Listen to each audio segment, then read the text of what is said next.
How you doing, Chuck?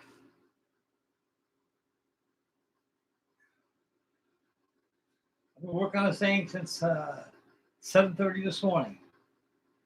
I got a lot done on it. I went ahead and put some plates of my build skills.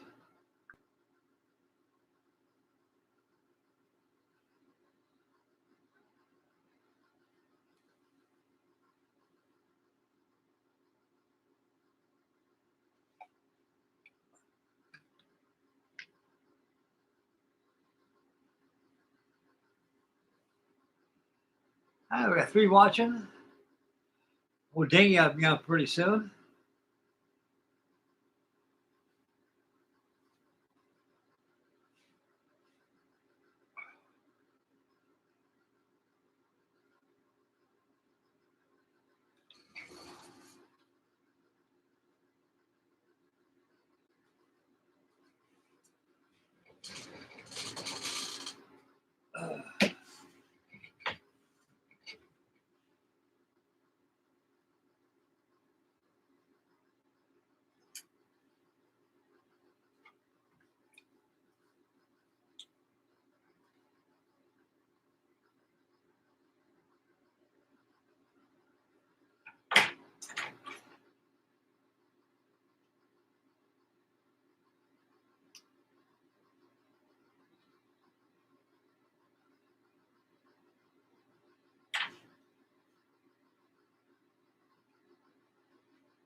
Yeah.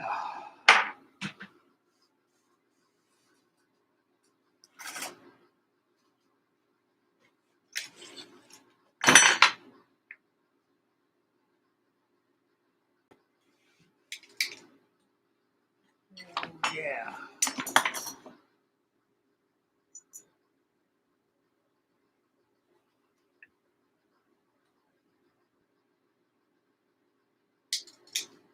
Let's see here.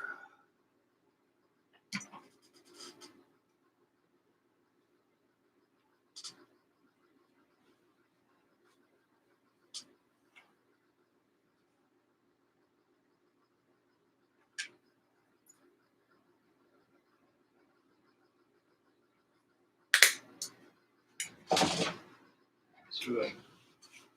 Let's see what I can use.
Yeah.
Oh boy.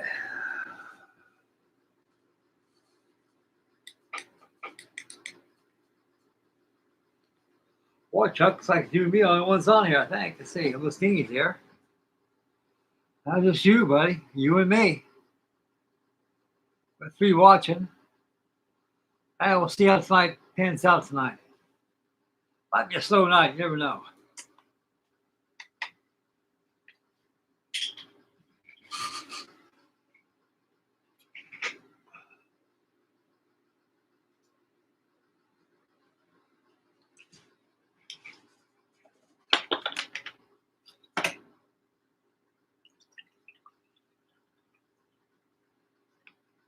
I'll make a big cup of coffee here.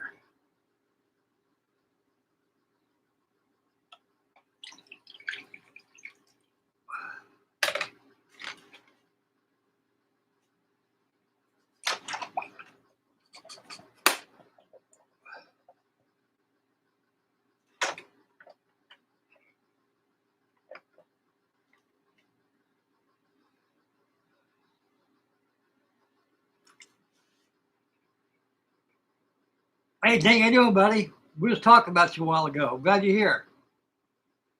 I got this thing pretty good now. I went, like I told the Chuck a while ago,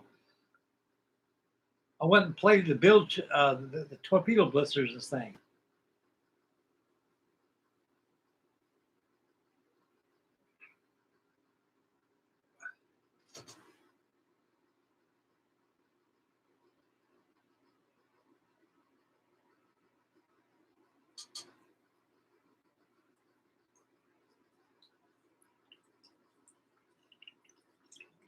The railing's on there too and everything. So it shape up pretty good now.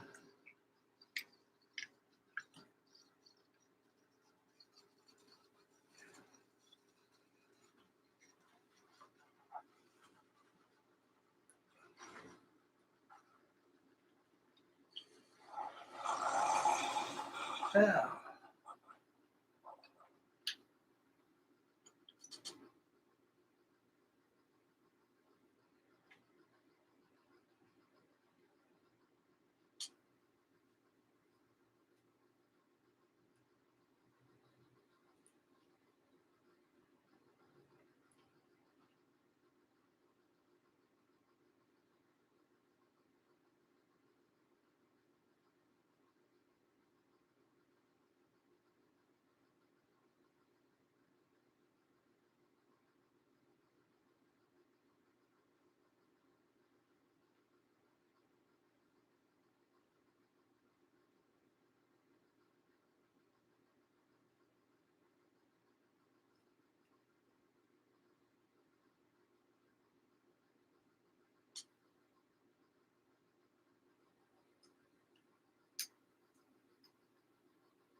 Okay, that's up here.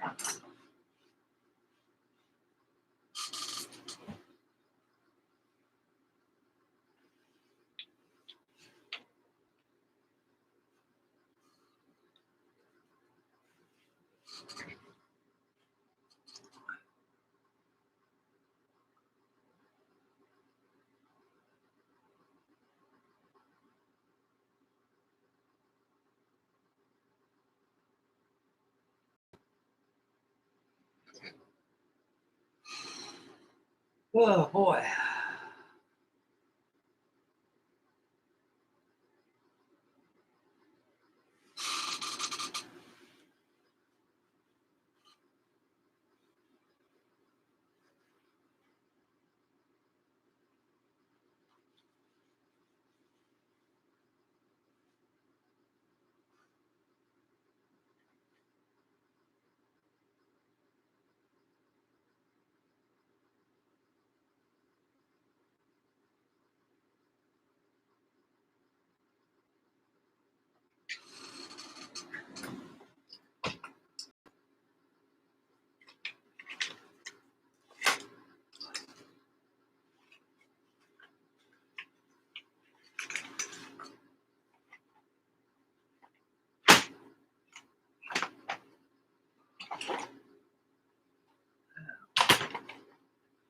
Get my pastels down.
Yeah.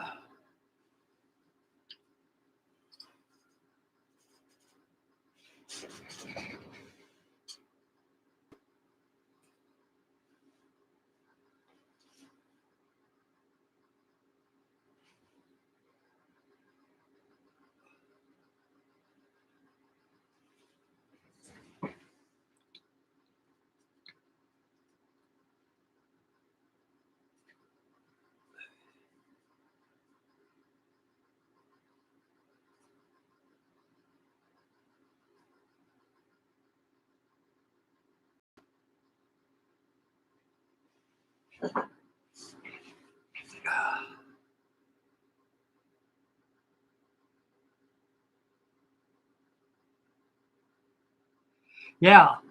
Probably get it by tomorrow, Dingy. I haven't checked the mailbox tonight. I may wander out there and see if they're there. Maybe they're now. I'll let you know about it. Just send it. It's sent in the envelope. It's probably in the box. I haven't been out there yet, but I'll check it out. Right now, I'm fading out the haze gray using pastels, and it kind of brings it to life a lot. Looks really good. Gives it tonal effects of the gray. I don't know. I don't want to overdo the rust on it because they back in the days it was fit and polished navy. They didn't want to. They made quite certain they didn't let the rust get too ahead of them, but they do have rust on them. Rust is a very hard thing to keep up when you're aboard ship.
Oh, okay. I think I had a cup of mojo right now.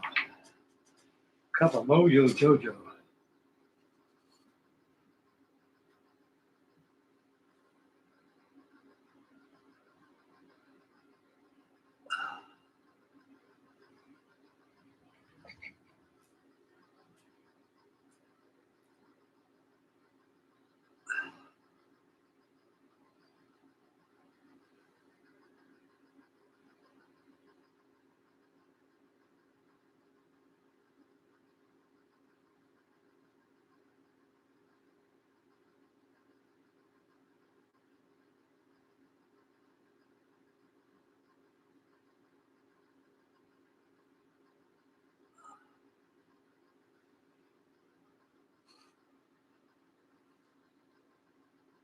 Ah,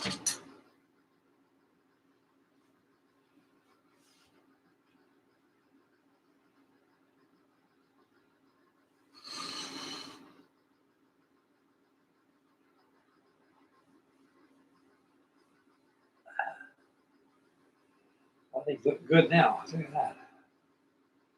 Something like a battleship.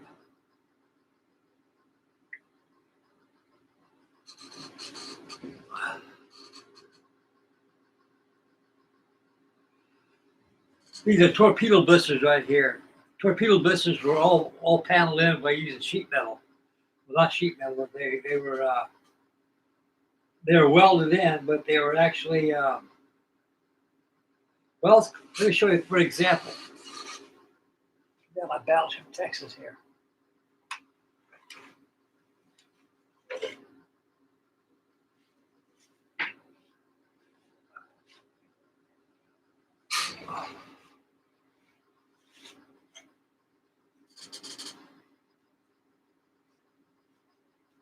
Here's the bilge keels on the battleship Texas right here. They're all paneled in, sheet metal in, welded in panels. They're about 6 foot by 30 foot panels a piece.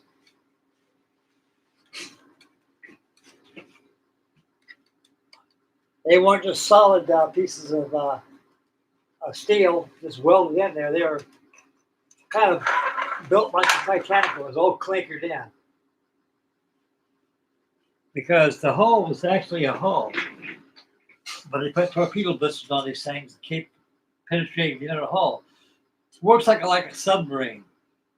Inside the torpedo blisters, like a submarine, will be the hull itself, but the pressure hull will be the outside of your torpedo blister. So a torpedo would hit, bam, it blow up the 40 feet of plating, but it will not, shouldn't do no damage to your hull.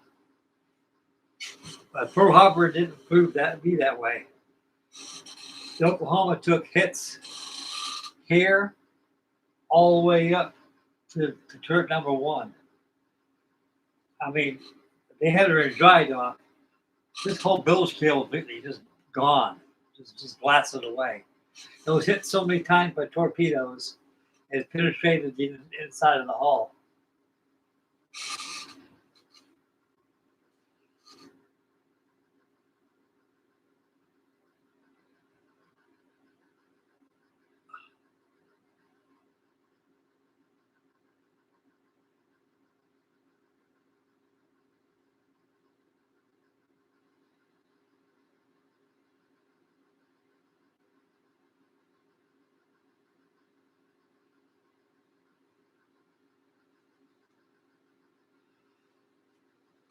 No, because submarine is built a little differently, Danny. I mean, submarine's got a pressure hull, and it got you outside your hull. Once that your pressure hull is usually outside of your hull, that protects the inside of the hull. If that pressure hull is violated, it can cause damage for the rest of the submarine.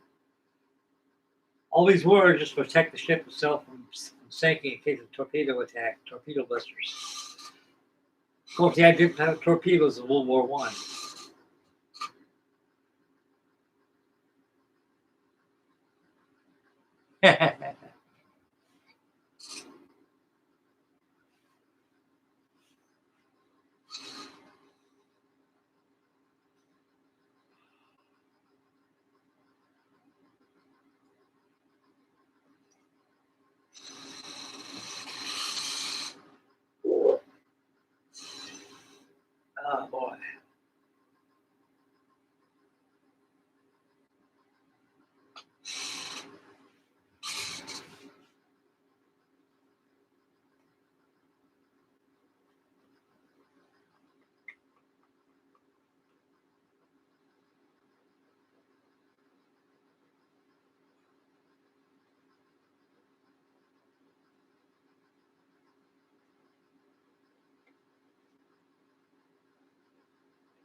Yeah, that's pretty good right there.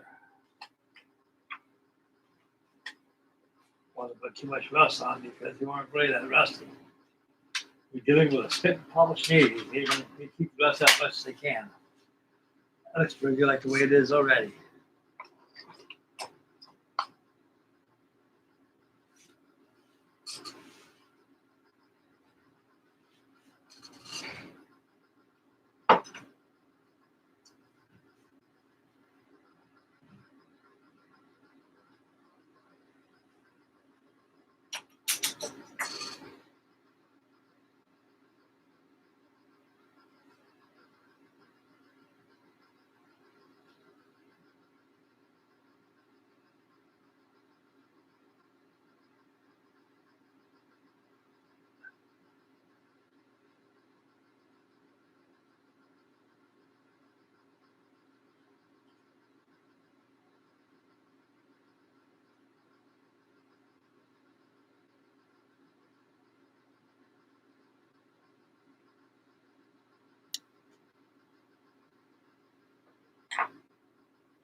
Nah, we got a toothpick on it.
Okay.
Yeah, well, that's done.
Pull this out, see what's going on.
Right here's old tacky glue.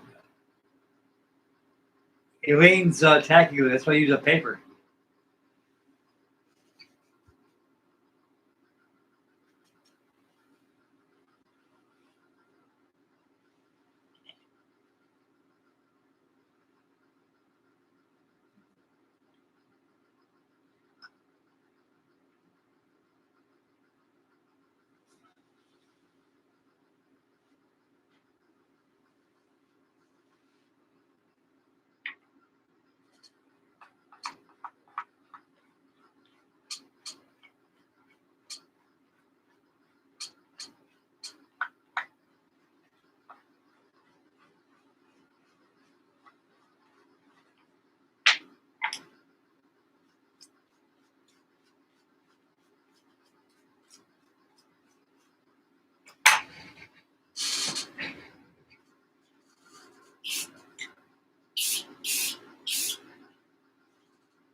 Aileen's original tack glue. You can buy this at Home Depot.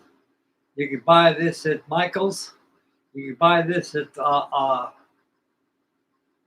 Hobby Lobby. And this is good stuff. This is recommended for card models. You don't want to use none of this.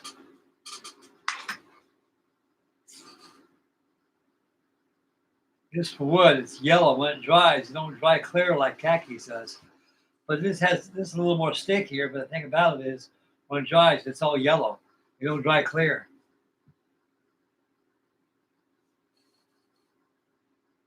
This is good stuff right here. Aileen's Tacky Glue.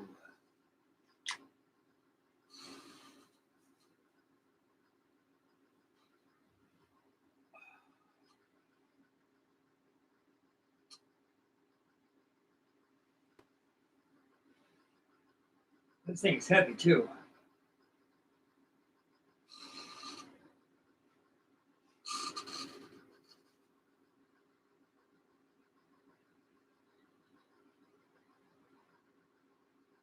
Okay, we got 12 watching and 8 thumbs up. We got a pretty good chat board going on tonight.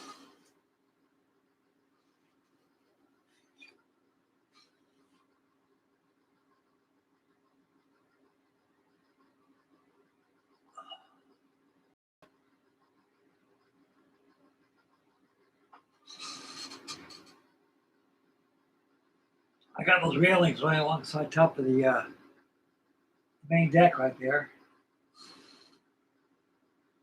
I'm ready to swing to the port side, the starboard side. I finish up those casement guns. Now I go ahead and do this on the other side. I'll do that tomorrow. I was pondering on it last night. Shall I do that or shall I do it or what? And I got thinking, well, you know what the hell, you know? It's a battleship and it needs to have armor protection on that gun, on that torpedo buster. So it gives a little more 3D on there. Works good. Looks better here in life. It does on the monitor here.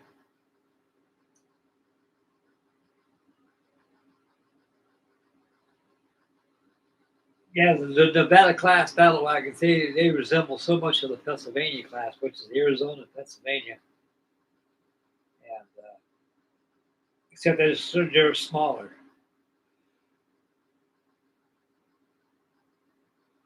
I think they're 565 feet long. In 1915, Arizona and Pennsylvania were launched. They were 624 feet. So the Pennsylvania class, they were actually, for the day, they're the biggest. They're known as the super dreadnoughts. They were the biggest ones they were. All the Florida class, like the Utah, they're all around 500 feet. Had twin screws.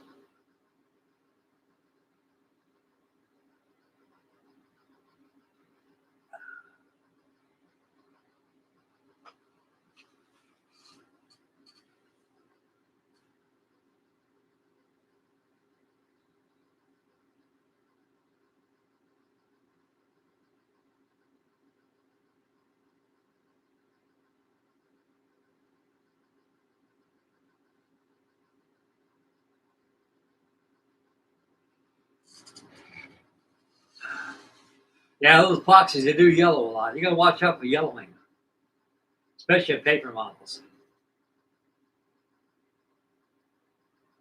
I got the USS California, 1941. That's 1/200 scale. That's a current paper model like this here too. Oh-ho!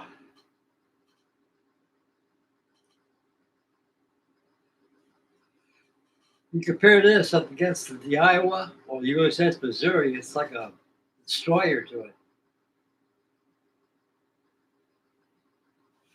Now I know why the Navy, when they raised her in 1944, and all those Iowa class battleships, they were in action, and these things were obsolete anyway. They were obsolete before World War II got started.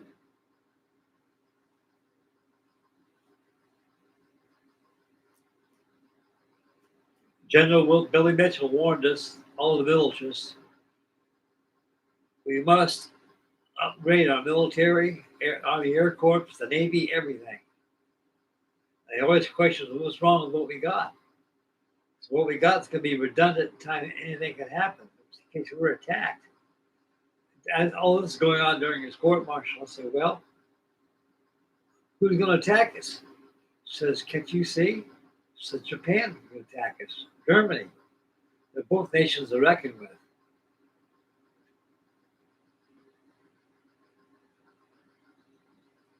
They actually chuckled him out of the courtroom when he said there'd be airplanes flying 400 or 500 miles an hour, and they didn't believe him. They thought he was crazy, but he was right.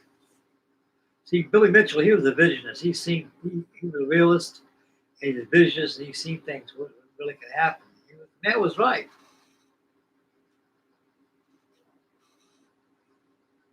When World War II got started, the United States of America was a nation not prepared for war. That's why it took us 5 years to win a war.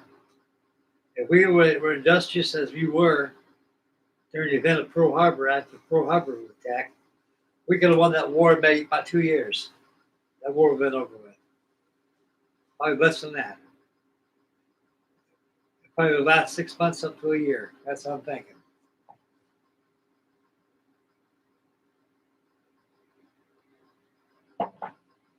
One thing was certain, that war got us out of a depression. That's for damn sure.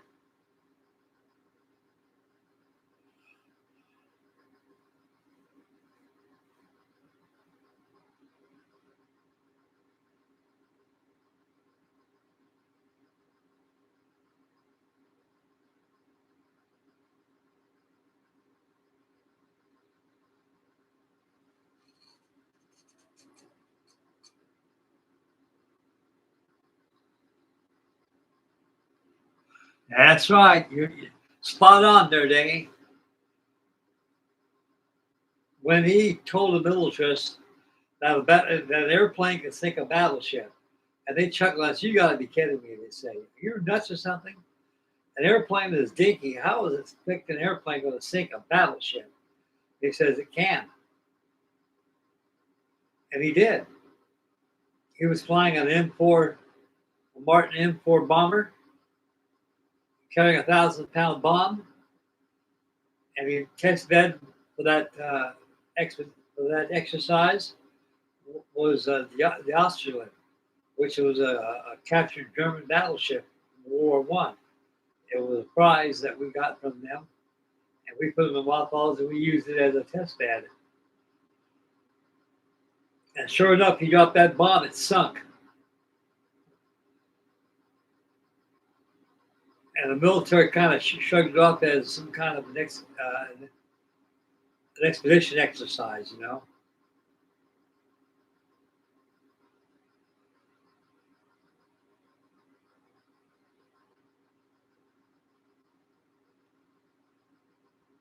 But it wasn't. He proved it could be sunk. Look at Pearl Harbor, all the ships that those Japanese did to us. One plane took a lucky hit the Arizona, and it sunk in.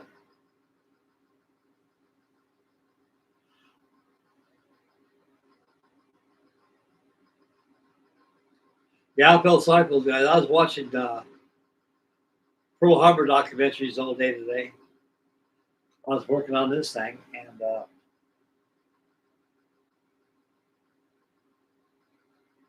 they had Don Stratton's the only guy that was left. He survived the Arizona. At 1,177 men were dead, and you said when they dropped that first bomb on that magazine right there, when the whole ship blew up, he said that fireball came out through the sack. He said he's seen people that were actually being vaporized when that thing blew up. The ones that weren't vaporized, they were incinerated. Donald Stratton said he had about 60% of his body was burned.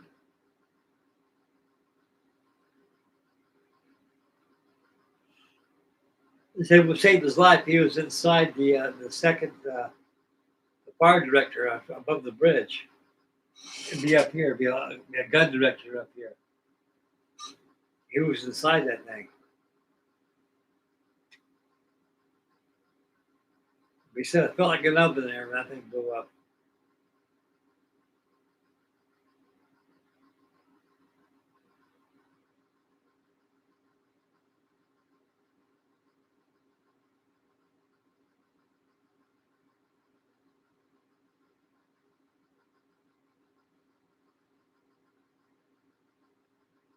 Yep.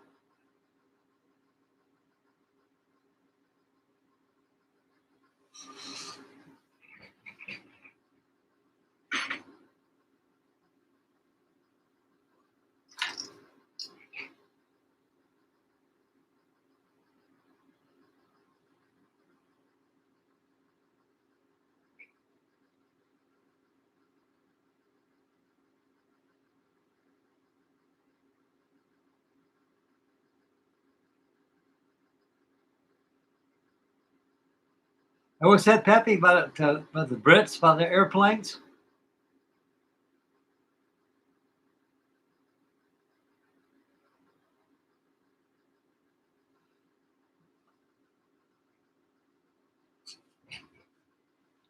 I don't think I ever have seen a mortar kit before, Dingy. That's all armor.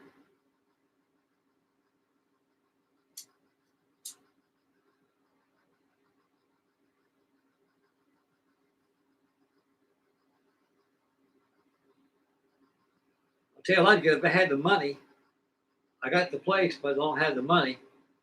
I get this 1/6 scale tank, like a tiger tank. Man, I've seen some of those on YouTube. Man, them things are big. Man, they're huge. And they gotta cost some money. Those little hang long jobs, they're 3, 4, $500. I can imagine them things are probably 4 digits.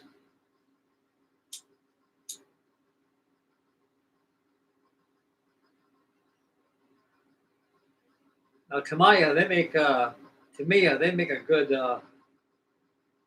good tiger tank at 1/16 scale. Hell, they want $1,000 that damn thing. I can't believe it. Man, that's some dough. They must think we're all millionaires.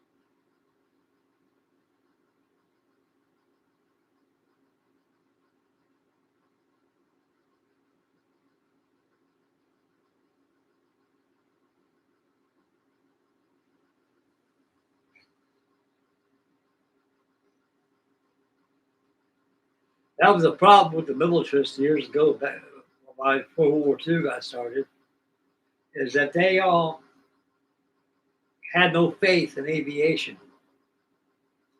Like Admiral Kimball, for example, at Pearl Harbor. They had no faith in aviation. He had faith in these things because he's no battleship sailor. They believe that battleships, all wars begin with battleships, but that's not true. So all that time they were preparing for a war they fought 20 years ago.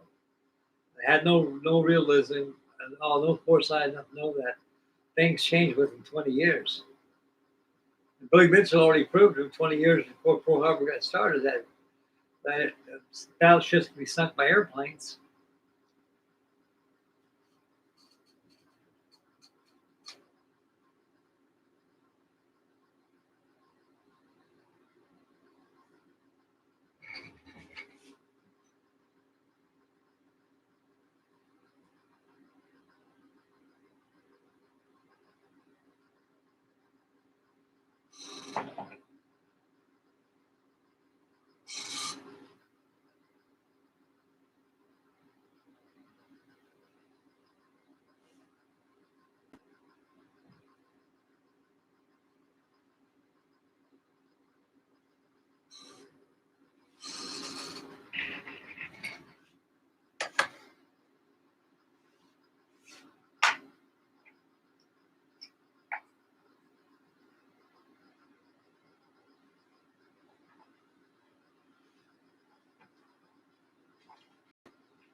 Sweet.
Sticker. Problems.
Got that time.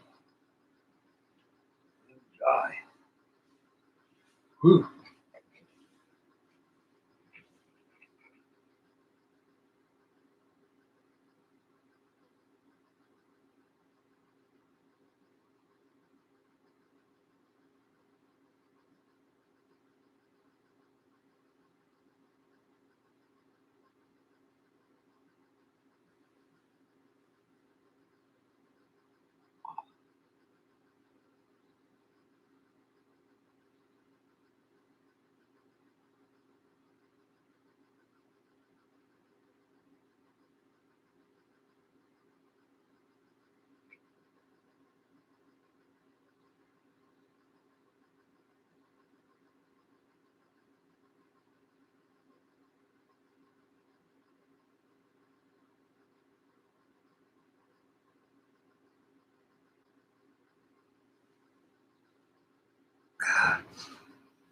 Yep, we work on models. It takes time for that stuff to dry.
Bad boy.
Yeah, blah.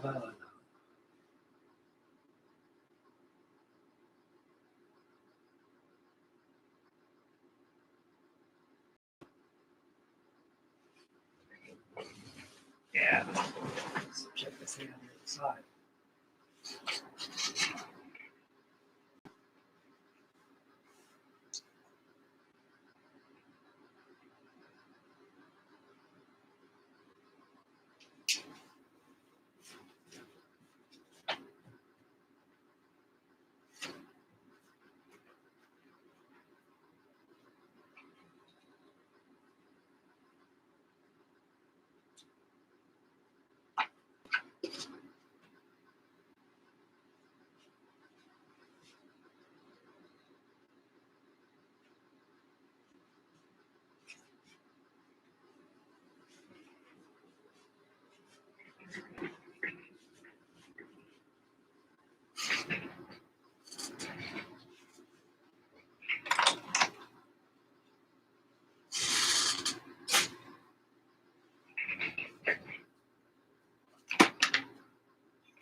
Yeah, thank you very much, buddy.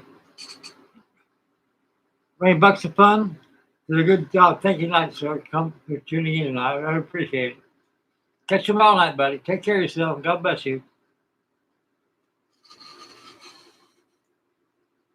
I just taking a break, guys. Taking a break.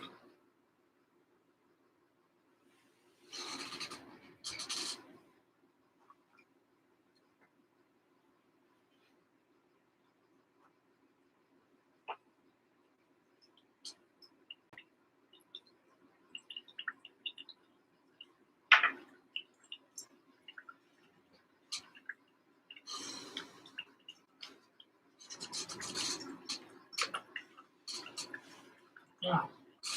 These buildings out here, so I can just park it through. Patience good job. Hold you long.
Oh, wow.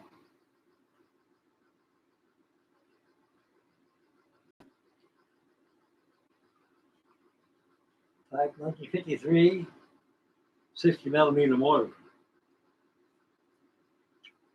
Man, half-inch scale. That's pretty good size. Take a look at this thing.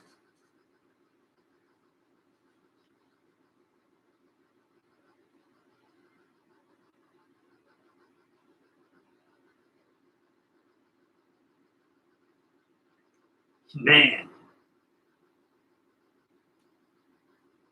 that's half scale, half inch. Probably about 18 inches, maybe. Yes, it is.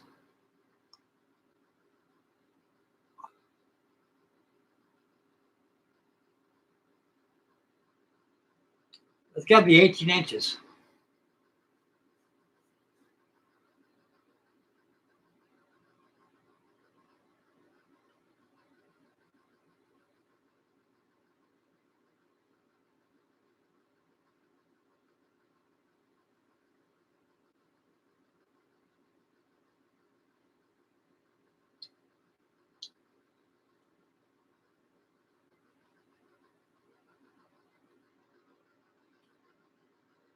China.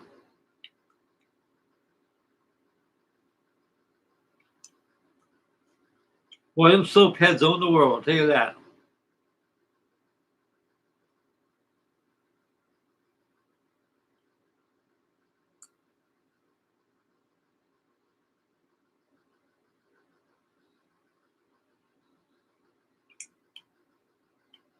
Wow, very impressive. I like that.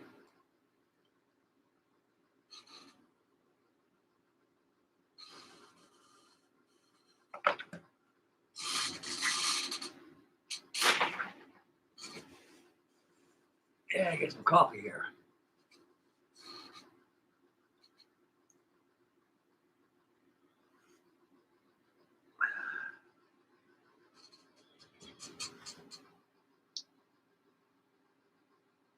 No instructions.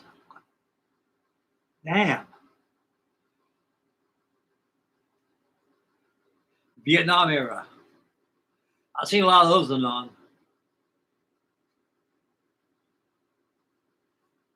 See a lot of my buddies get killed by those damn things too.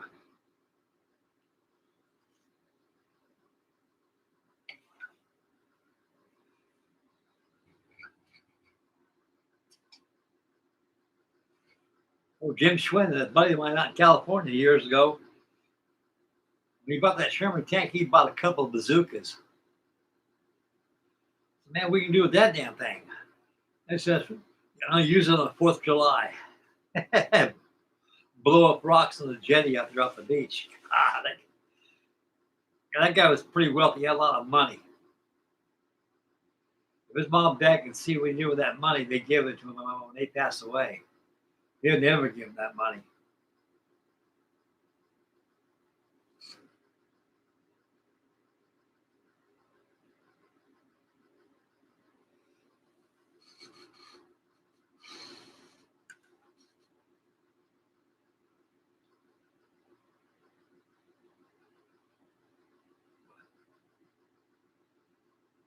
Typo 1963 760 millimeter mortar, China.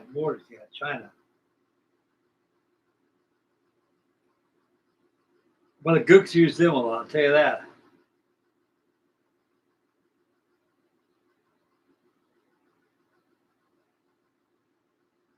Is that thing made out of plastic, Dingy?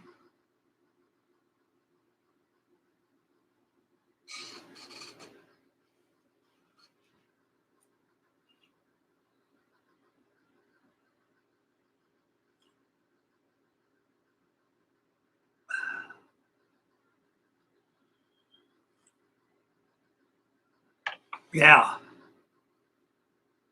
Wow.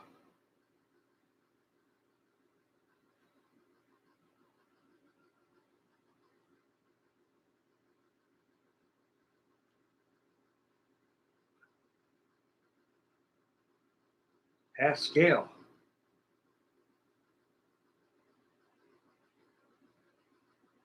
Man. That's something else right there.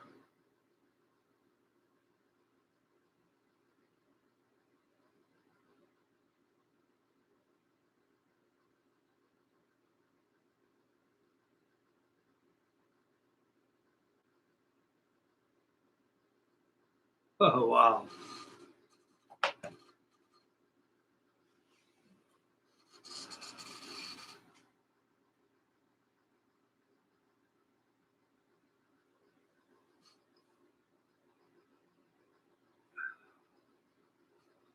After poor Chuck went through, I'm afraid to deal with eBay. I got gypped once by the people. Like I said before, I sold a couple of my models. I never got no money for them.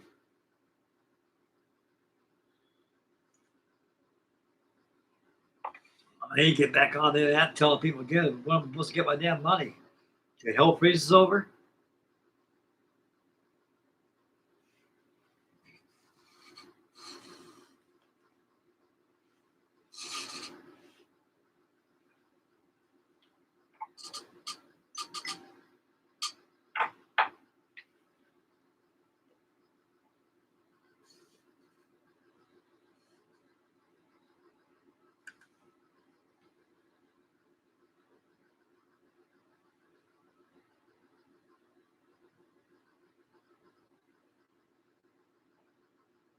Oh, wow.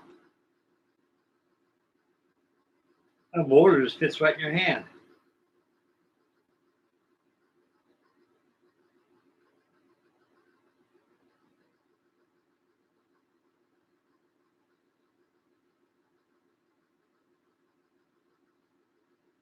That's all solid plastic in it.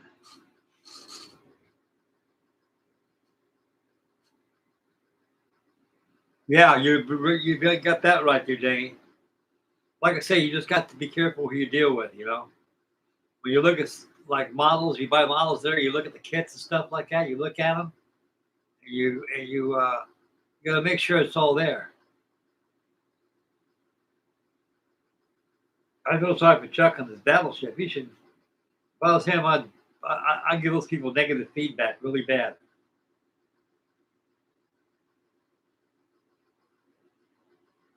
Wow.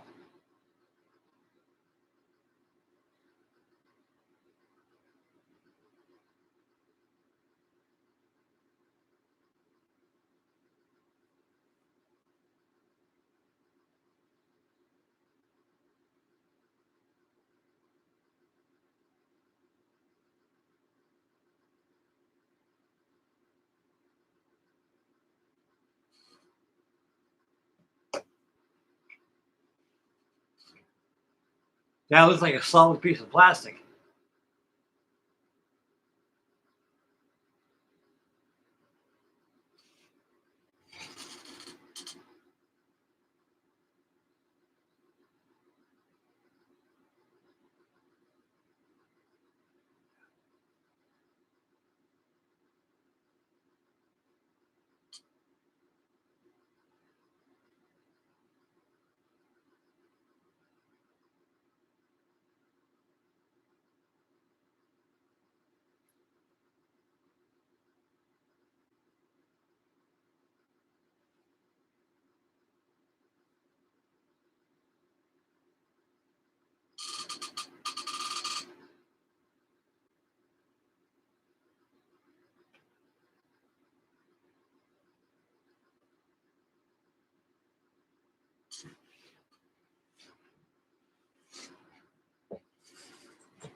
Wow.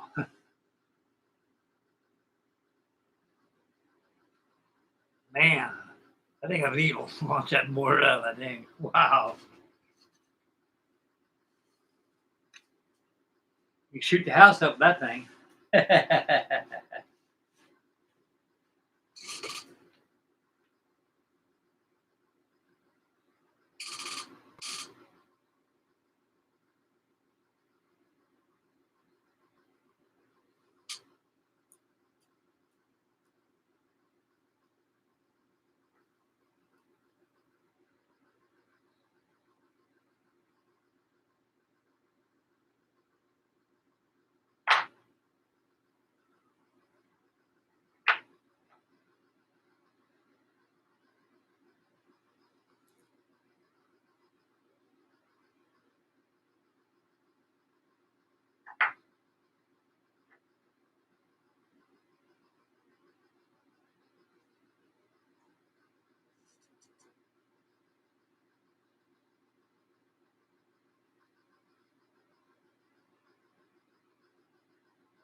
Oh, man.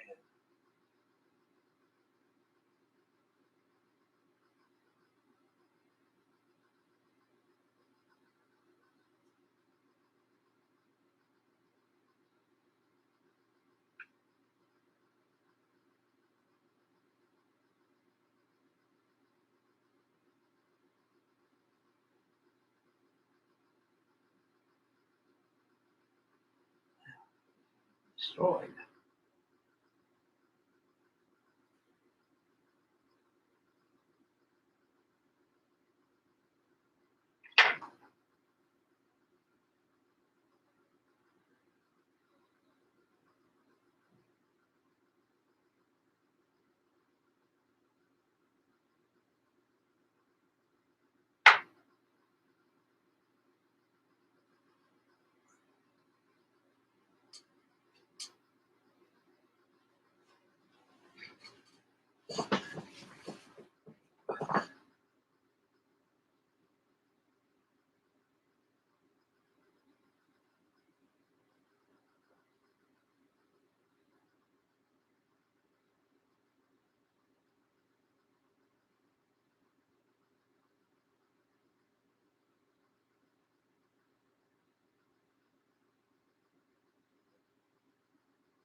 God. That's about half the size of the real one. Jesus.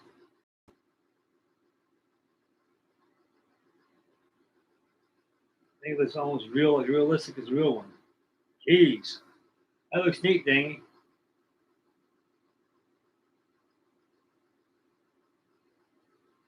Damn, I think it's big.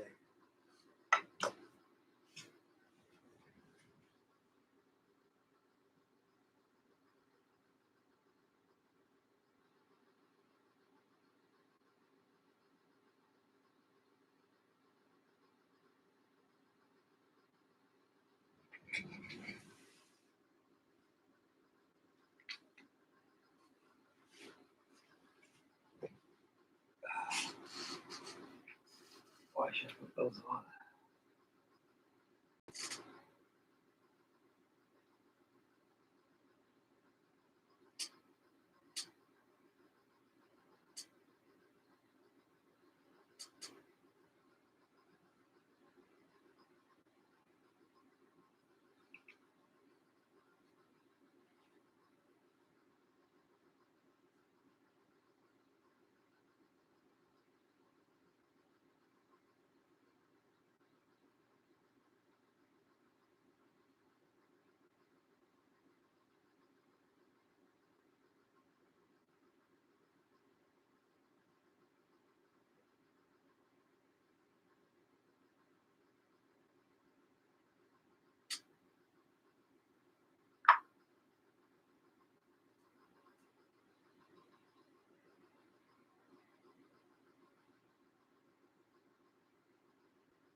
Let's go this there.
Peace out.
No.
Good. Bad.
Rest later. That's what's tricky. It has to be done very gingerly. Exactly. That measure outside.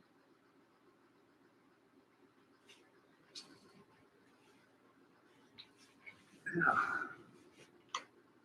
Okay, check chat. Boy, I haven't been on chat board for a while. I'm busy working on this thing.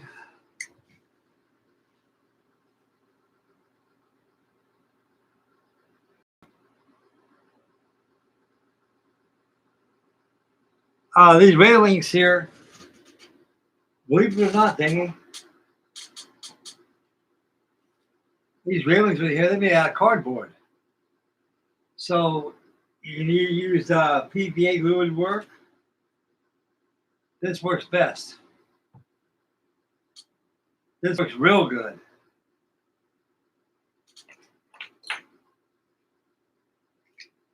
I thought they were wire at first, but they're cardboard.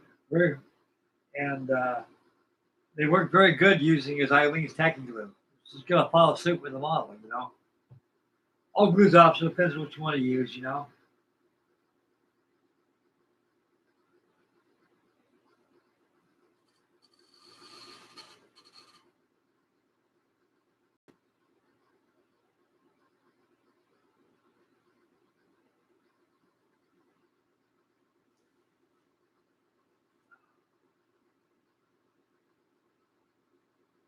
I'll make the railings on there. I want to put chain on there. I've got some real small chain. I'm going to use brass rod and cut them the length. And Twilight glue them all around the deck up here.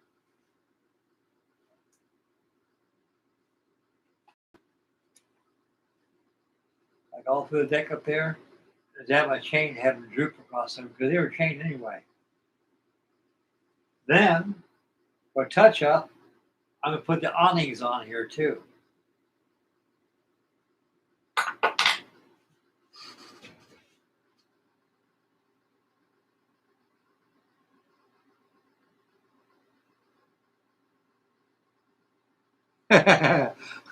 Oh, moving a boxcar.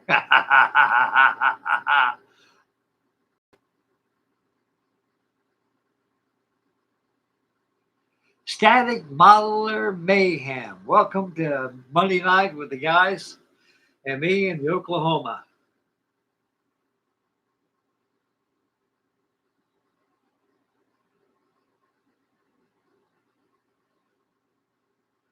Yeah, I'm doing the best I can, buddy. Like I say, this is my life right here. These models are. Wouldn't these models, I'll be in an insane asylum. I really would. I love building these things. They're like kids to me. They sound kind of facetious and crazy, but you know, we're modelers. We know how they are.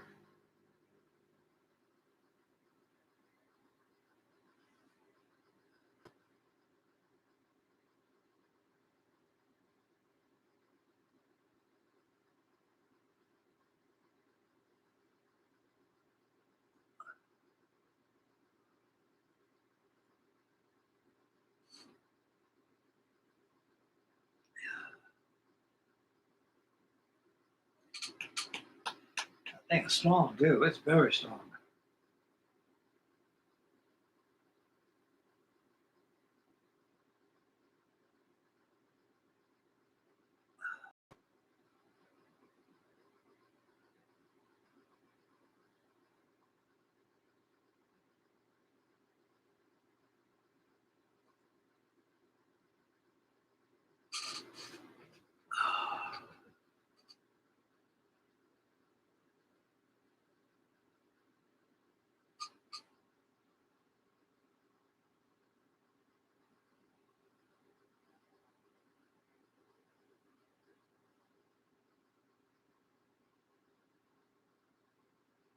Well, I think the only difference between paper models and plastic models is it's plastic and paper in general. Paper models has been around for a lot longer than wood models have been, resin models, ABS models, PVC models, plastic models. I've been building car models since I was a kid because that's all that was there at the time. And so I learned a lot of tricks on building these things. And paper models, if they're built right, they can fool the judges of a model contest. They say, man, I think it looks.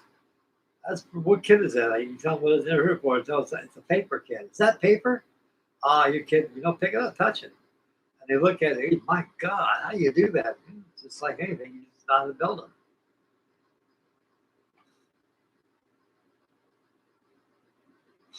Tonight I just added a little. Took some use pastels on here. Use pastels. Don't use paints, oils, anything like that on paper. Pastels are the best. Once you put the pastels on, you take your brush, you brush it off, you feather it in. You take a can of matte, clear matte, not gloss, but clear, and give it a little dusting like that. Not too heavy, just enough to seal it in there. Because once it's matte, it has some grab ass with your pastels. Go back over and do it again. See, I add a little bit of rust on this thing because this is a circa 1935. We were at peace. We were at a spit and polished Navy back in those days. You shined brass. You always had side cleaners over the side cleaning the side of the ship. Rust is very, very hard to keep up. Believe you me. I'm an old Navy man. I've had a ship and hammer in my hands plenty of times, a deck crawler, red lead, haze gray, deck gray, non-skid, you name it. And what's in the elements of the ocean and salt air, it's like a cancer. It gets into this stuff here. Person, you can be like just prove anything. You can paint this. That day it'll be nice. 2 or 3 days later, you come later, you'll see a little bit of rust coming through there.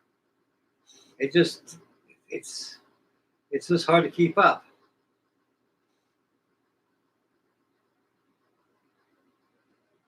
During World War II, mostly the exterior of the ships, like out in the hull and stuff, wasn't red lead or touched up with blue gray or haze gray, whatever they used back in those days.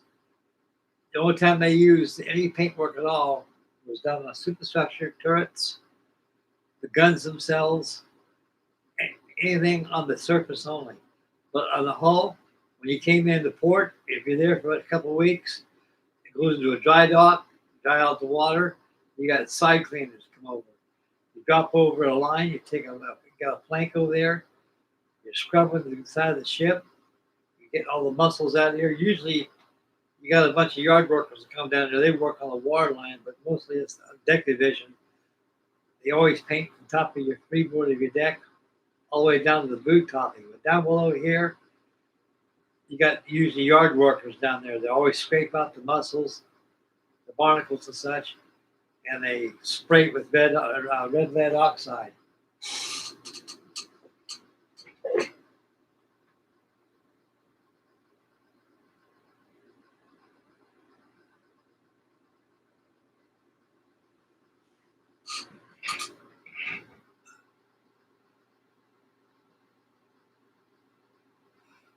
Yep, that's right.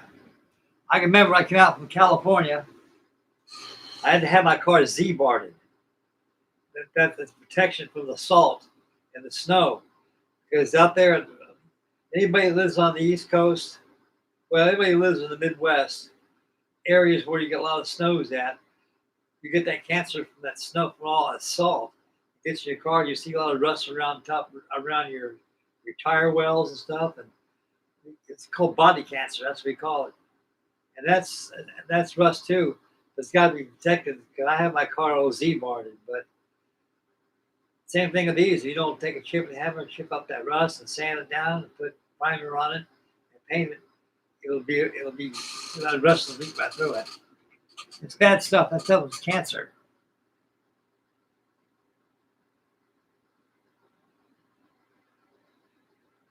Yeah, I know what you mean, Dingy.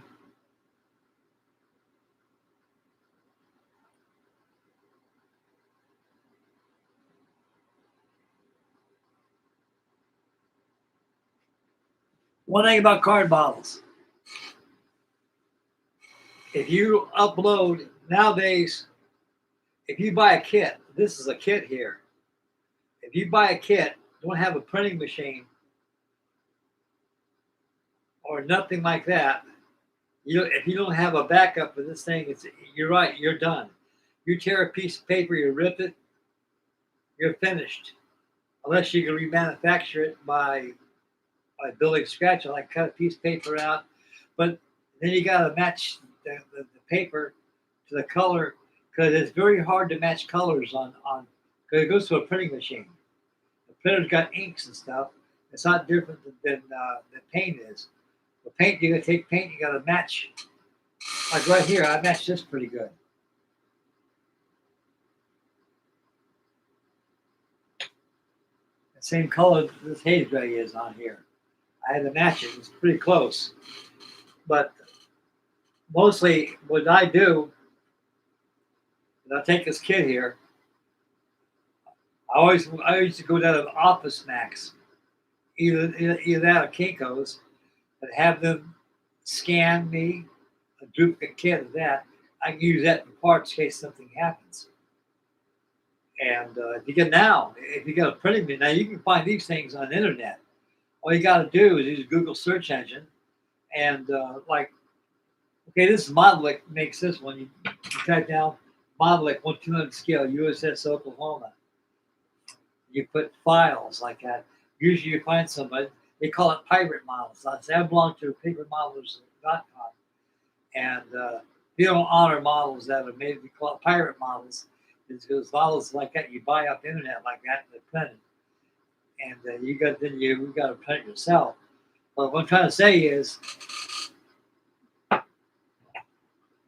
keep yourself from being done, if you get on the internet and Google search Model 1/200 scale USS Oklahoma files, and you go there and you got all these files, JPEG files.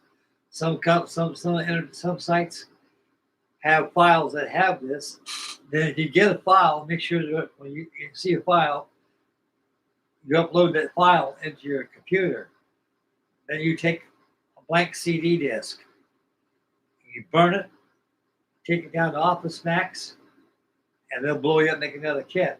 Now, if you have a printing machine at the house, and you can print the model that yourself, if you tear apart, you can reprint it again and use it. Digital Navy is good for that too. Digital Navy is an excellent printing right there. If you got a CD and a printer right there, you can print that model and use that as spare parts in case something happens.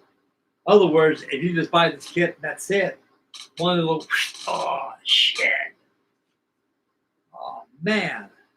If you don't have the skills to correct it, you're ruined. You're shot in the dark. You're pretty much done. Plastic, no problem. You put it back together again, you add a little filler, you just wet and dry sand it, prime it, paint it, and it's like nothing ever happened. Same thing with wood. These things are different. With paper, it's not very forgiving. If you try to force the part to bend, it'll crinkle the paper, it'll wrinkle it, it'll ruin it. So that's why when you paper, you got a lot of cones and circles, and the way it's shaped. You got to appreciate the parts first before you put them together. And like on the bulkheads, this thing, it's all made out of stiff cardboard. This thing is very hard, very hard. It's hard as a rock. It feels like wood more than anything.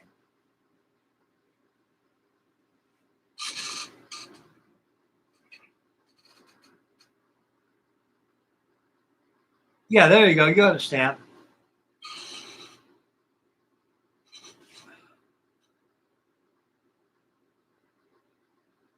The card models, they build very slow, especially these things. I've been on this thing now for over a year straight. I've been working on it every day. But if you bought this kit like right now, if you worked on it every day, like 8 hours a day, like doing a job, that's it, no more than 8 hours, worked on it, you can have it done probably about 3 or 4 months. I've been on this thing now for about over a year now. It just now starting to look like a battleship now. Now you can go back and look at all my videos that I made. I built this thing on live stream, so I got everything I built on this thing. Hell, when I built it, all it was just a hull. It was just nothing but a hull. That's all it was, because that's much I got done on it.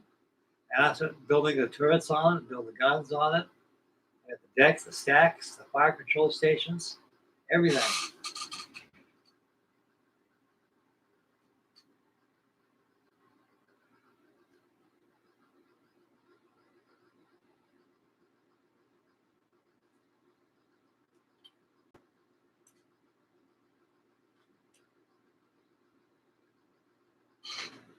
I was now getting the railings on here, getting the railings up here too.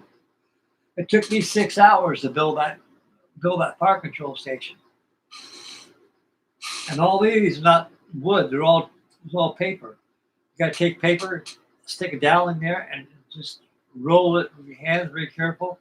Pull out that dowel, put it in there. I was thinking about going ahead and using this stuff right here. That'd be cheating. This is paper. But when it's done, as you can see, it looks real.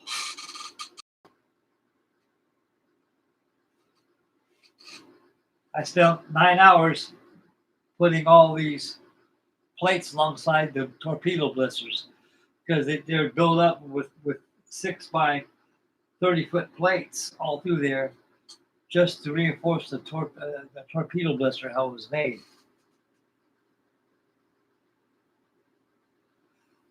See, that's what I'm trying to say. These things will fool judges sometimes.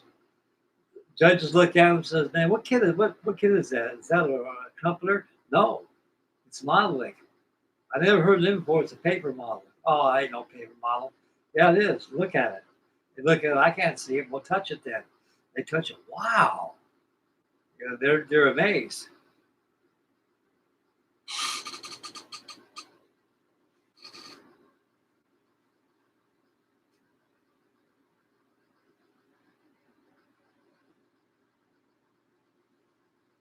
I just added some rust on it. And down below, where all the plating is at the torpedo blister, I added all those plates on there, and I used pastels to give it the salt wear and tear of immersion of salt water. And I put pastels alongside this paper.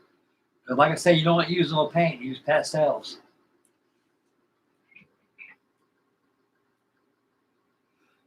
Yeah, we're very much live. Seth or Warren, how you doing? Welcome to Monday Night Live with me and the gang and the USS Oklahoma. Welcome aboard. I want to have this thing done for Pearl Harbor. This is my Pearl Harbor build. And, well, Pearl Harbor was yesterday. So it's still Pearl Harbor Day. I should have this thing done probably by Wednesday or Thursday this week. And I have it all done for the final reveal. There's a lot more in this thing. I thought if I put myself another notch, I could have got a lot more done on it if I didn't put the plating on these torpedo blisters alongside the hull. I got a lot of stuff to. I got casement guns on the port starboard side to put on there, which will not take long. And I got to put plating on the bilge keel there, like did here, and I could add railings on the other side of that, like I done here, and I got to build the screws. And lastly, I'm going to put the airplanes on there.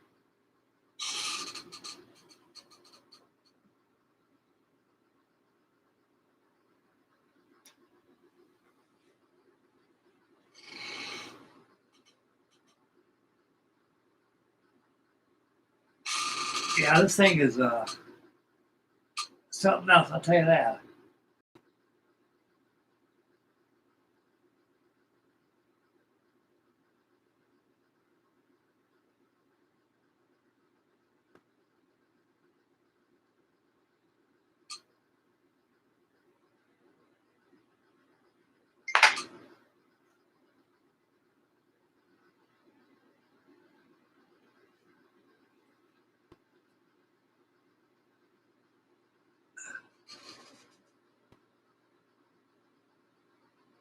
Yeah.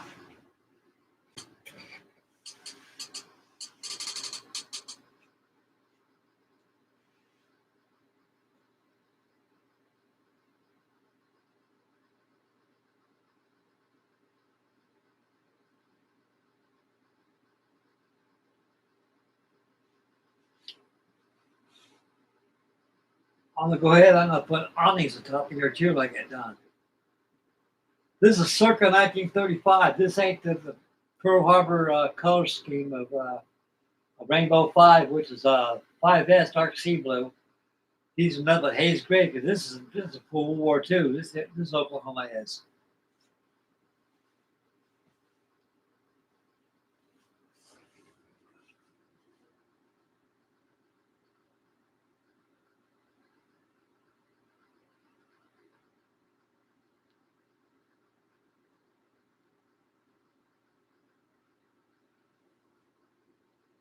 How about battleships?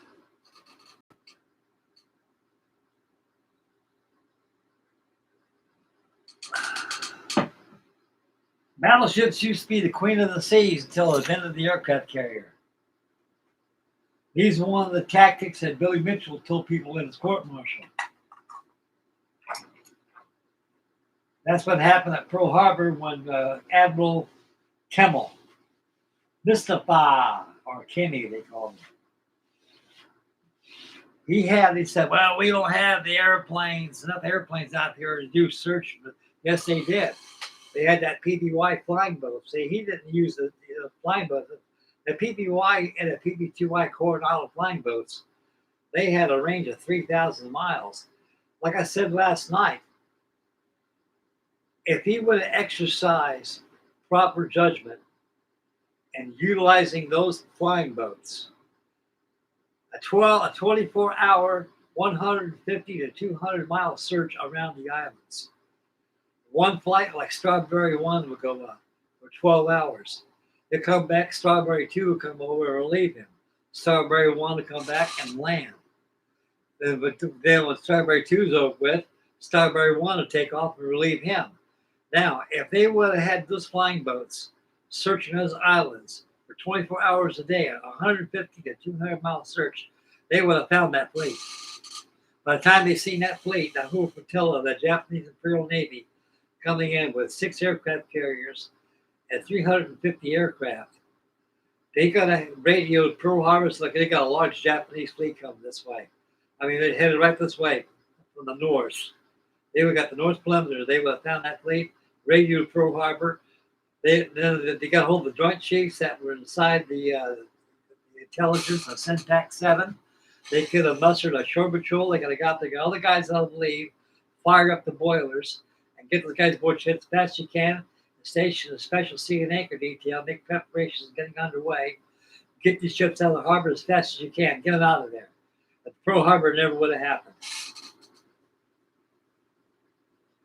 Except he got court-martialed for dereliction of duty. Same thing with General Short. General Short didn't use proper judgment with his airplanes. He had his airplanes had them scattered. They had them all lined up neatly. He couldn't get them off the ground out there. He could have had different locations. If I was General Short, I could have had those airplanes at Haleiwa, which these other two P-40s he sent out there. He would have had different installations out there where they can take off, emergency fields. The whole thing, we were a nation definitely and most certainly not prepared for war. We sat on our laurels, barbecuing chicken and playing grab ass with the neighbors across the street and don't think about war's going to happen. I want to tell you something. When you don't prepare,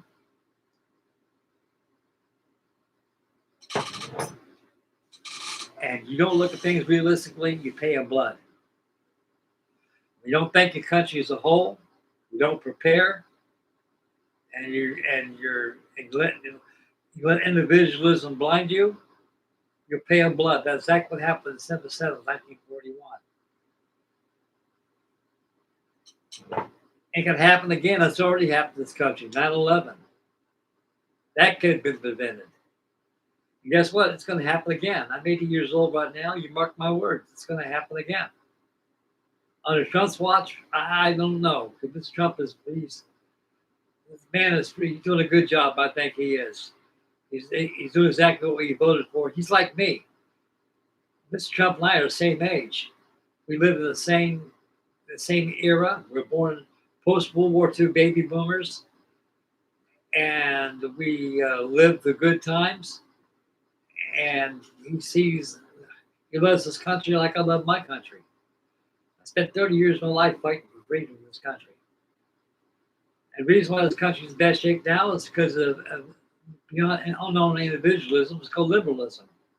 Liberalism is a mental disorder. People don't think. Black ain't black. Black is white. White ain't white. White is black. That's how they think. The failed education system we got in this country, failed parenthood. That's exactly what's wrong with this country. You got no fathers when they're kicking kids' asses every day, like my dad used to. My dad was free with a belt. My dad used to walk around with a belt in his hand every time we went to the store, just daring us to touch something we don't belong to us. You do that nowadays, it's called parent abuse. You go throw it in prison, get in jail. Plus, they think you're nuts.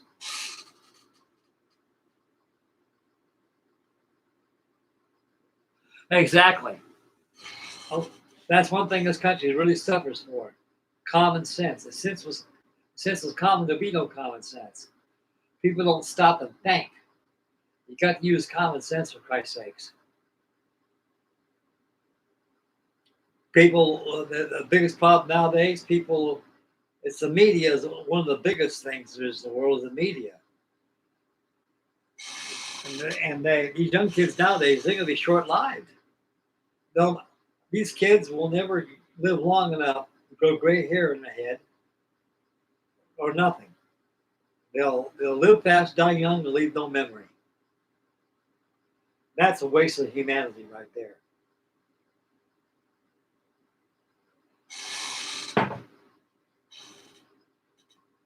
When I was growing up in this world, you had a father in the house. My mom stayed home, took care of us youngins. Me, it was a little different, guys, because my father, he was in the Navy. He spent 40 years in the Navy, and he was gone all the time. He says, Frank, you're the biggest lug of the bunch, the oldest lug of the bunch. You're man of the house, and I'm gone. Keep your eyes open and watch everything. I will, Dad. And I did. And we were short of food a lot of times, and I was child labor. I worked. I helped put bread and butter on the table to feed my brothers and sisters and my mom. My mom did not work. She didn't have the skills to have a job. She was a homemaker. She stayed home. I went to work and took place in what my dad did. I went out there and worked. I had a paper route, and I had a lawnmower. I cut grass on the weekends. I made about $30 a weekend cutting grass. I remember one time I'd go to a grocery store and get 15 pounds of hamburger for $1.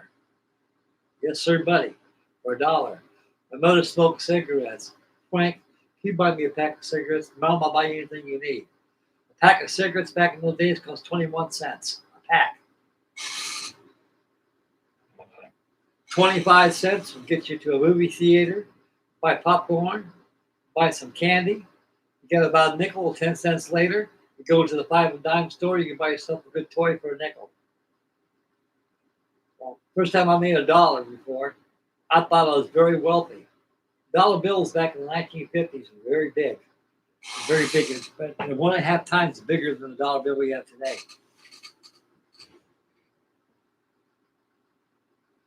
Very much a different universe back then, guys. Different worlds. You gotta remember now, I was raised from the greatest generation God made with 2 hands. My mother and father came from the great generation. I'm the second of the great generation. My generation is. Back in those days, see, the thing is, guys, we live in a credit economy right now, credit cards. Everything is instantaneously because you got a credit card.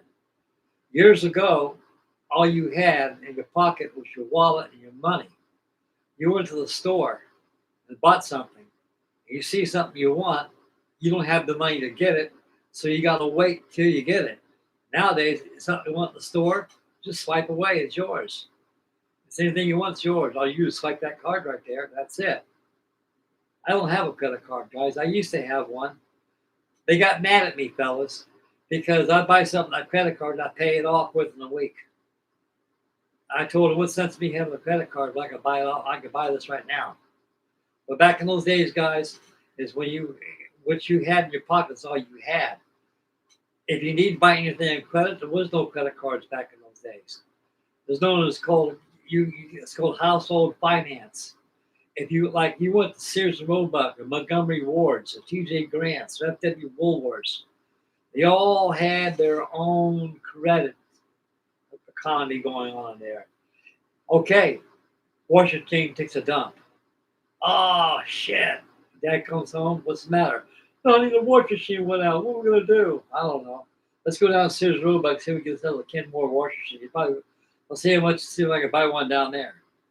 And you see one down there, and it costs more than what you have in your pocket. You fill out a credit application to get one of those. You fill out a credit application. Within 2 weeks, you get it. You get an answer in the mail, either be yay or be nay. The thing about it is, you got to have good credit. You got to have concrete collateral. Like owning a house, owning a car is the most concrete collateral that there is. Because if you don't pay that bill, they got your car, they got your house. You can be a hard worker, pay your bills on time, pay all your utilities on time. You always pay everything on time. It does not count as a credit reference. Your credit reference is you own a home or you got a car. You got to have something that has concrete collateral. Then they'll deal with you. Well, we own our own home. We own our own car. That's what helped us out. This that story I'm telling you happened to my mother. She had an old Maytag washing machine that went down on her. And we had to get a Kenmore washing machine from Sears and Roebuck. We had to wait 2 weeks for a credit report and got approved. So we went down there and got it from there. That's how the credit was back in those days. No credit cards. Because most department stores, like I said before, have their own credit. Nowadays, you got all kinds of credit nowadays. All it is Visa, Discover, you name it. It's all there. But you pay dearly when you've got credit cards. It takes you forever to pay that stuff off. Interest and everything. And you get yourself in a habit and you get yourself in debt. Man, I want to tell you something, guys. If I should die right now, God forbid, I owe this world nothing. I'll leave this world with nothing. Owe this world nothing. Because I got no debts I owe nobody. The only debts I owe is my friends, people who helped me. Like Dingy gave me some glue, gave me some parts for my tank, for my Walker tank. The love of this man's heart. Chuck gave me some paint and glue coming in and stuff. Now you guys taking care of me, I take care of you. I got one hell of a hobby shop in my storage. As soon as I get it out, you guys need anything, I give it to you. That's my way of paying you guys back. You know, I mean, that's I'm old fashioned, guys. I'm an old man. You know, that's how I deal. I come from a very wonderful universe at the time. Nowadays, it's like me getting a spaceship blasting off to another planet. You got people that are just like us, and you find out they're not like us.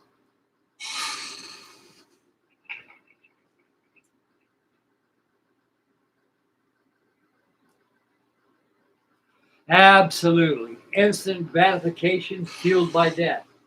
The first soon, if you walk around like a blind gay guy at a weenie roast, how are you going to pay all these darn bills? Oh my God, how are we going to pay this? You should have thought about that with your swipe.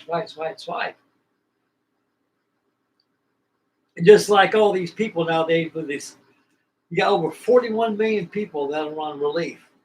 They're on what's called SNAP, food stamps. I want to tell you something, guys. Back in my days, if you were on welfare, you were ashamed. You were ashamed. You were so ashamed. You're so embarrassed. You said, "Don't you tell anybody that we're on welfare." We never were on welfare, but that's how welfare used to be back in the days. I mean, nowadays, I'm not a prejudiced person, but you got people of color that go out, think this world owes them a living and an entitlement. Then Obama's the one that started that stuff.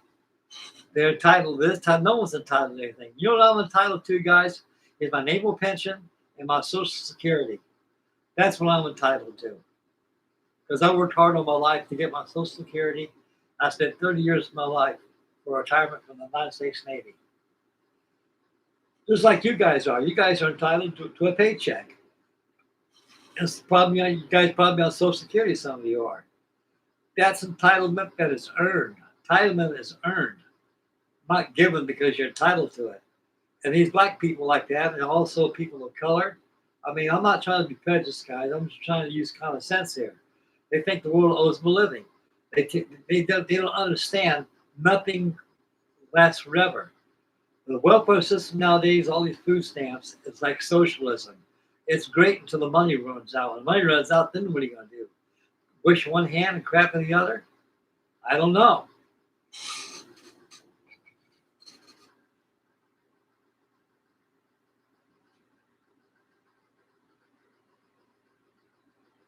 That's right. No, there's no humanity and humanitarian nowadays. It's all for themselves only. It's like yo Navy him, screw him. If he's got a brother, screw him too. Just like yo Navy him. You know, I think of people. I don't think of myself. I think the probably reason why God has let me survive the problems I had for the past 6 years. Losing my brother, losing my wife, losing 2 homes. Now I live at the mercy of my daughter and my son-in-law, and my grandchildren and my great grandkids. You know, I'm with my family now, but I don't like to live at nobody's mercy. I am self.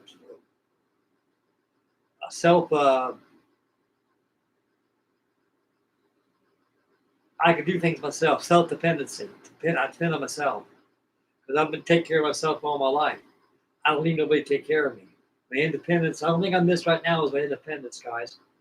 That's the reason why I can't go to the hobby shop and get glue. I can't get this. I can't get that. I'm in this room here almost 24 hours a day. Let's keep my wits about me. These things right here. If it wasn't for the battleship Oklahoma, especially if it wasn't for you fellas, I would be in a whirl of doo-doo. I'll probably be on my way to a nursing home. But I'm finding out now that I'm doing quite well. I just got to go glare in the face. I just got to learn to deal with it. You know, I'm 80 years old now, and I'm doing good. I'm not complaining. I'm just telling you things I miss in life, you know. That's why I got these live streams so I can be with you fellows every day, build our models, and we can chew the fat, joke, and just enjoy camaraderie together as fellow modelers and human beings and friends.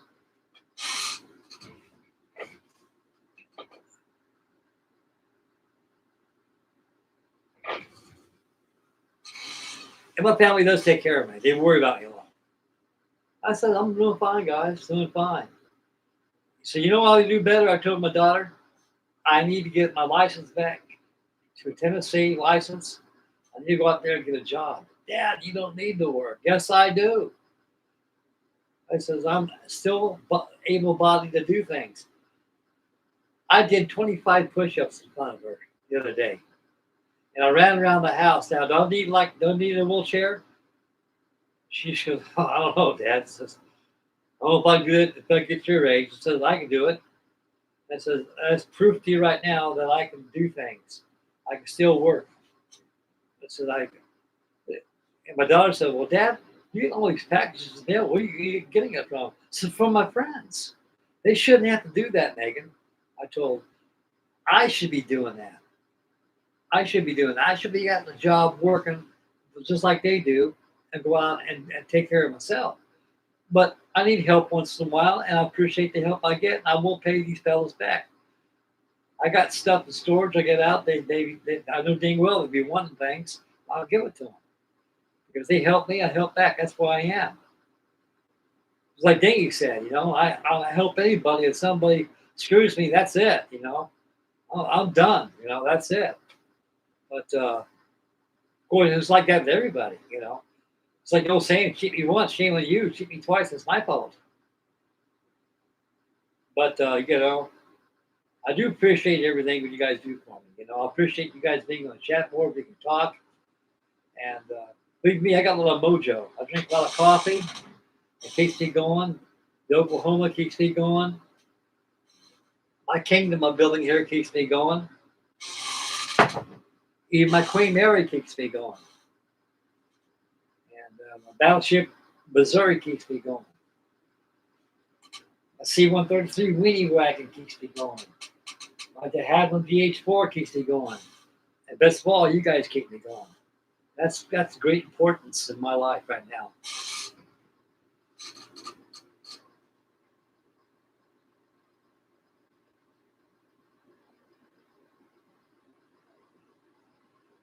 That's right, Danny.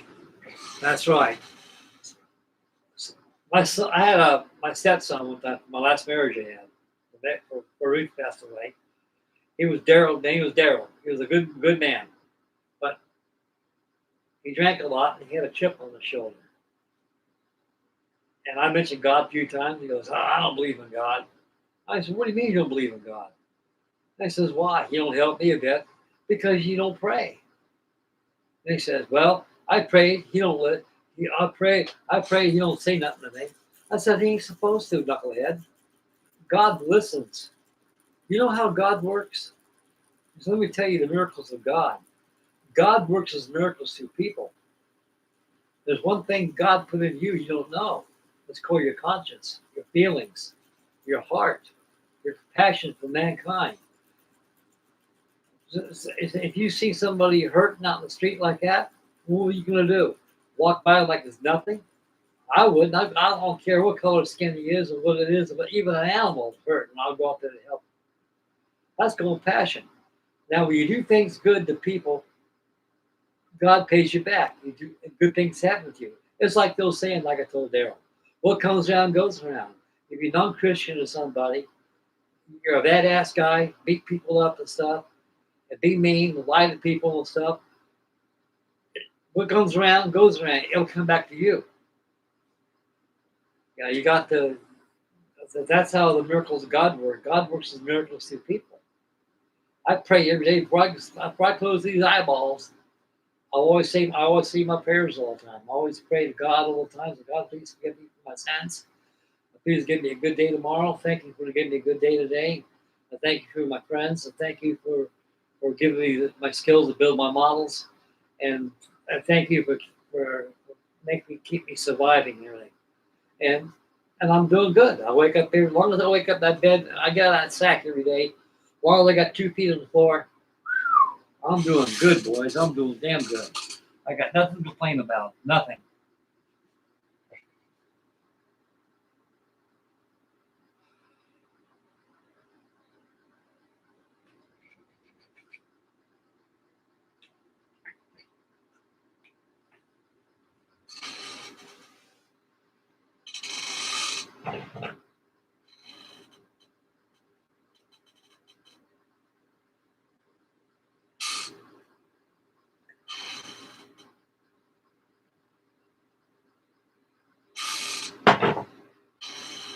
Yep.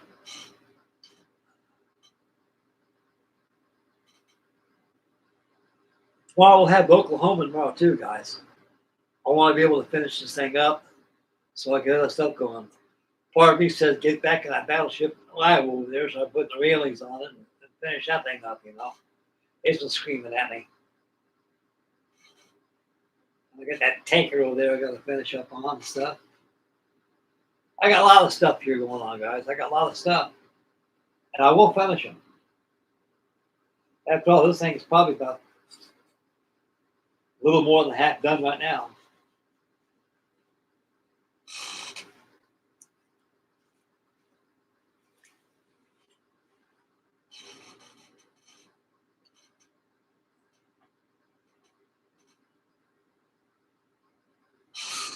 Yep.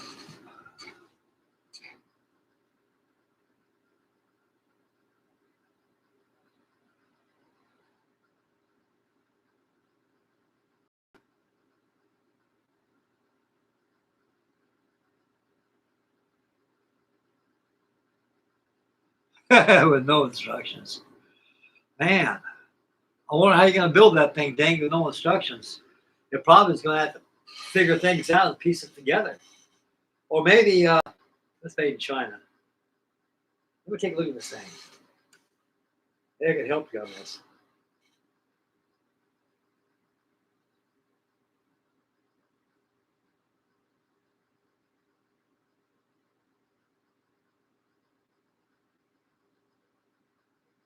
I wonder what company makes this.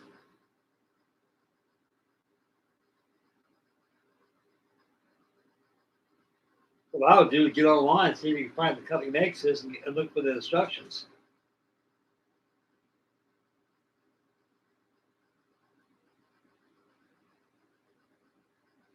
Now I got something I got from China. It's called the Angel's Gate. It's a 196 scale tugboat. It's an Army ST tug. It's probably about not that long. Built for brake control. I'll probably be building up pretty soon. But on that one right there, it's made in China. The company is unknown. This might be an unknown company here too, I'm thinking.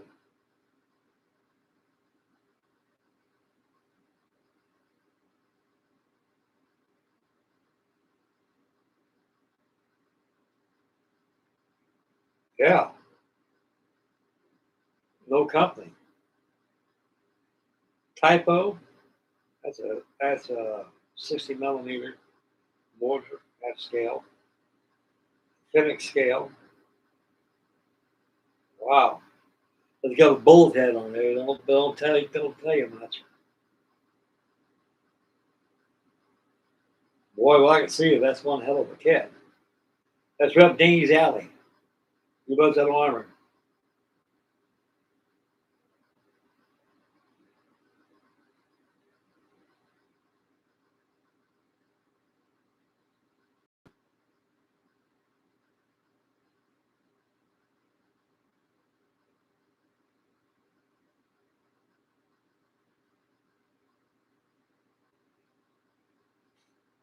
Yeah, as soon as I get my decals for that Heinkel right there, I'll need the swats to go on like that, and it'd be ready for the final reveal. I got some small railways coming in too. I'm gonna put them on my Ticonderoga and get the earwig done. I have that done on here on YouTube. I mean on live night. You'll like that too, guys. Right now, I'll stick on this Oklahoma until I get her done. It can't too far to be finished. That's for certain.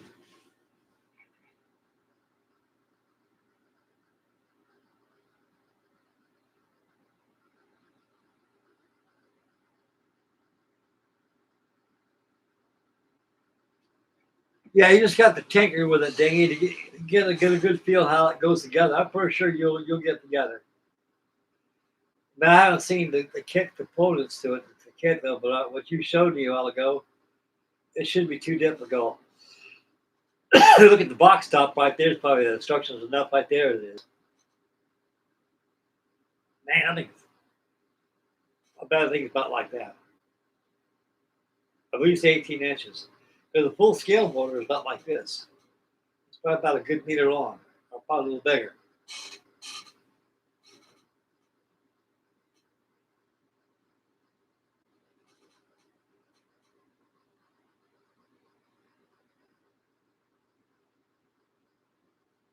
You can hear those motors go off. Those motor launchers go, whew, whew. Then you got incoming coming in. Haven't hit the deck.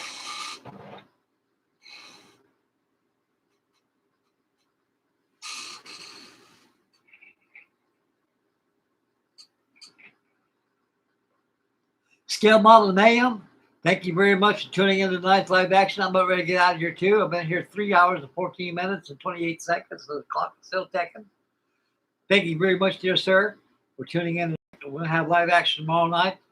More back on the Oklahoma. And we should have more done tomorrow on her.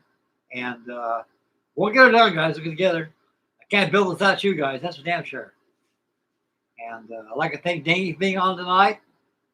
Chuck Pepe from California being out here tonight. And also Adam Modeler Mayhem. That's for being in tonight. And thank you guys. I'm very honored. And we got 6 people watching right now. And the 6 people who are watching right now, I'd like to thank you all for tuning in tonight. And I'd like to thank all my new and old subscribers for tuning in. And God bless everybody. Make Mama happy. Take care of the little ones. Be focused when you drive. Beware of the surroundings. And say your prayers. Thank God bless. And we'll catch you guys tomorrow on Battleship Oklahoma. And we'll have another good show tomorrow night, guys. All righty then.